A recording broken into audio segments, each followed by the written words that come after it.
tratamentos com fertilização in vitro do estado norte-americano do Alabama, eles estão em risco por causa de uma decisão da corte local, da justiça local. Ela quer declarar que os embriões são protegidos por lei, assim como fosse uma criança. Embrião, nós estamos falando.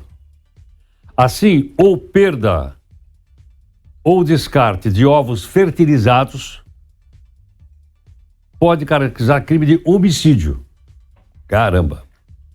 E no Brasil, como é que é isso? Nós pedimos então aqui ao doutor Washington Fonseca, que é especialista em direito médico, mestre em direito pela PUC em São Paulo, aqui conosco. Doutor Washington, muito obrigado por atender aqui o Jornal Nova Brasil.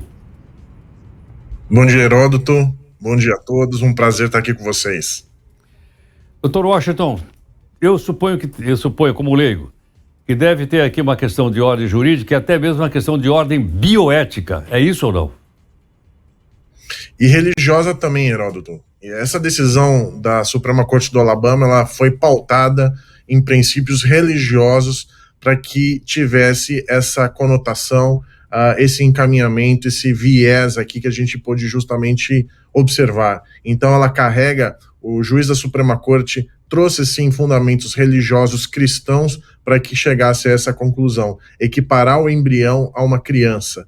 E, consequentemente, a gente também tem justificativas no campo do direito que permitem que esse tipo de situação exista. Doutor Washington, uma vez transformado em lei, no caso, estamos falando do Alabama, o que pode acontecer? Certamente vai ter que ter um cuidado maior com o manejo e o armazenamento desses embriões, e certamente muitas pessoas vão perceber um aumento no custo da fertilização in vitro. Por que isso? Porque não existe em alguns lugares, em diversos lugares do mundo, para falar bem a verdade, um manejo, um armazenamento, um cuidado adequado em relação a esses embriões. E por que a gente tem isso? Porque existem duas teorias no direito, que a gente fala que é a teoria conceptista e a teoria natalista, que protegem a vida humana. Antes da gente até falar um pouco dessas duas teorias, que a pessoa leiga que está nos assistindo vai conseguir entender o porquê dessas fundamentações e do que a gente está conversando aqui, a gente tem que entender, acima de tudo, que, a despeito dessa decisão da Corte do Alabama, que faz com que embriões tenham tratamento igualitário, sejam equiparados a crianças, a fundamentação técnica biológica é que existe a fusão entre material genético do pai e da mãe, ou então de um fornecedor de material genético masculino ou outro feminino, para que, tendo essa fusão, crie um novo indivíduo, um novo material genético totalmente distinto entre pai e mãe, entre a pessoa doadora e a pessoa receptora, que vai justamente gerar essa vida dentro do útero, intrauterina. Doutor Washington, e no Brasil, como é que essas clínicas devem proceder com os embriões?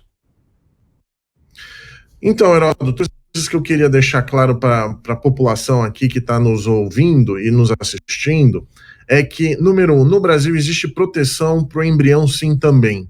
Dentro do ordenamento jurídico existe a chamada teoria conceptista. A partir do momento que existe a concepção, ou seja, a fecundação entre espermatozoide e óvulo, já existe uma proteção legal e existe também o chamado direito do futuro nascituro. A expectativa de vida no Brasil é uma mera expectativa de vida, tem sim proteção.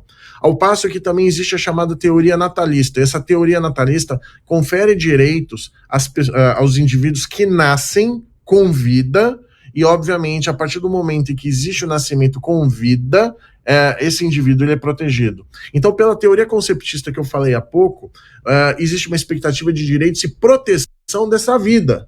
Isso é muito importante, mas não equiparação, como acontece agora no estado do Alabama, com crianças. E quanto ao manejo desses embriões no Brasil, as clínicas mais sérias, obviamente, existem protocolos muito rigorosos no armazenamento e no manejamento desses embriões, para que possa justamente promover a devida promoção e não haver um descarte irregular, como em muitos lugares do mundo ocorre. Então, um dos grandes problemas é o manejo inadequado e, quando não, o descarte inadequado desses embriões. É uma coisa muito séria.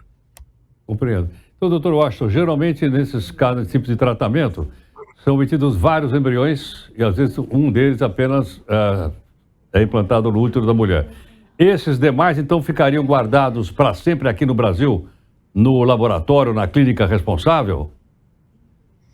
Em teoria, teriam que ter formas de manejo e armazenamento, até porque existe aqui no Brasil uma visão de expectativa de vida, expectativa de se tornar um indivíduo, porém com uma tutela jurídica permitindo a salvaguarda desses embriões. Não existe uma norma adequada aqui no Brasil que fale sobre a questão dos descartes dos embriões. Muito diferente do que ocorre, por exemplo, agora no Alabama, em outros lugares no mundo. Uma das coisas só que eu queria chamar a atenção também, que acontece, e isso a gente tem percebido em certa escala, que em determinados países, como a gente observa na Coreia do Sul, até previam isso na Colômbia, em outros locais também, a utilização de embriões para fins estéticos. Ou seja, pessoas que utilizavam dos embriões em outros países para tratamentos estéticos e melhora, por exemplo, da pele, no rosto ou em outros locais do corpo.